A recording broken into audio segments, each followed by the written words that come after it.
ছাত্র শিবির হলো মূলত ছাত্র সংগঠন। আমরা এটা বলছি যে ছাত্র শিবির একটি ছাত্র সংগঠন। তবে আমাদের আরেকটা সংজ্ঞায়ন রয়েছে, সেটা আমরা বলি ছাত্র শিবির শুধুমাত্র একটা প্রচলিত ছাত্র রাজনীতি বা ছাত্র সংগঠন নয়, বরং আমরা হচ্ছে একটি শিক্ষা প্রতিষ্ঠান। এখন এই যে আমি ইতিপূর্বে যে আনসারগুলো দিলাম, একজন শিক্ষার্থীকে দেখে কিভাবে করে গড়ে তোলা হয়। আপনি ছাত্র শিবির করবেন, আপনি ফুল নিয়ে এসে গতকাল আমাকে একজন প্রশ্ন করতে, ছাত্র শিবিরে যোগ দিতে হলে কি করতে হবে? তো অন্য দলে যোগদানের জন্য আপনাকে যেটা করতে হবে, একটা বাহিনী নিয়ে আসতে হবে 20-30 জনের, একটা শোডাউন হবে, বড় ভাই এসেছে, বড় ভাই তার দল নিয়ে আরেক দলে যোগদান করছে, একটা ফুল থাকবে, মালা থাকবে, এর মধ্যে দিয়ে ছাত্র শিবিরে এই ধরনের কোনো প্রসেস নাই। আপনি ছাত্র শিবিরে যুক্ত হওয়া মানে প্রথমে ছাত্রকে সমর্থন করবেন, ঠিক তার পরের দিনে হচ্ছে আপনাকে 2-3টে বই ধরে নিতে হবে। কেন?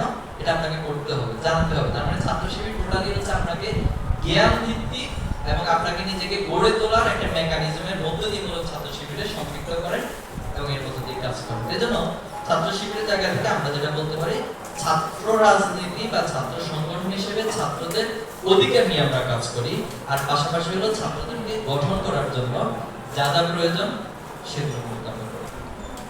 আর মেইন স্ট্রিম কোনো পলিটিক্যাল পার্টি না। ছাত্র শিবির কখনো দেখেছেন যে কোনো জায়গায় এমপি প্রার্থী ঘোষণা দিয়েছে? হ্যাঁ, ছাত্র শিবির যারা ছাত্র জীবন শেষ করেছে এরকম অনেক ভাইরা আমাদের পরবর্তীতে এমপি হয়েছে। ছাত্র শিবিরের সাবেক কেন্দ্রীয় সভাপতি ছিল, শুধু বাংলাদেশে এমপি না, তিনি ওয়ার্ল্ড ওয়েড ইন্টারন্যাশনাল অর্গানাইজেশনেরও তিনি প্রতিনিধিত্ব করেছেন। ইভেন বর্তমানে ইফসু নামে একটা সংগঠন আছে, আপনারা এটা জেনে থাকবেন, ইফসু আপনি গুগল করলে পাবেন, ইন্টারন্যাশনাল অর্গানাইজেশন।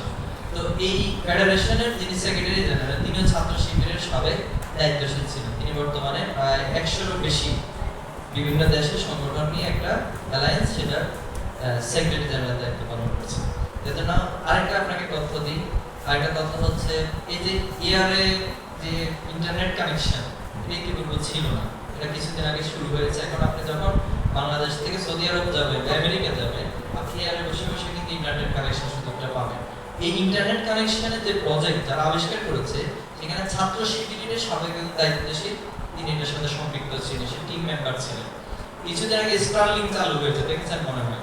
এখানে আলহামদুলিল্লাহ আপনাদের মতো আমাদের মতো কোন একজন সাবেক ভাই তিনি সংযুক্ত ছিলেন। তাহলে আমাদের মেইন কনসেপ্ট হচ্ছে আমরা ছাত্র জীবন থাকা অবস্থায় কিছু মানুষ তৈরি করি।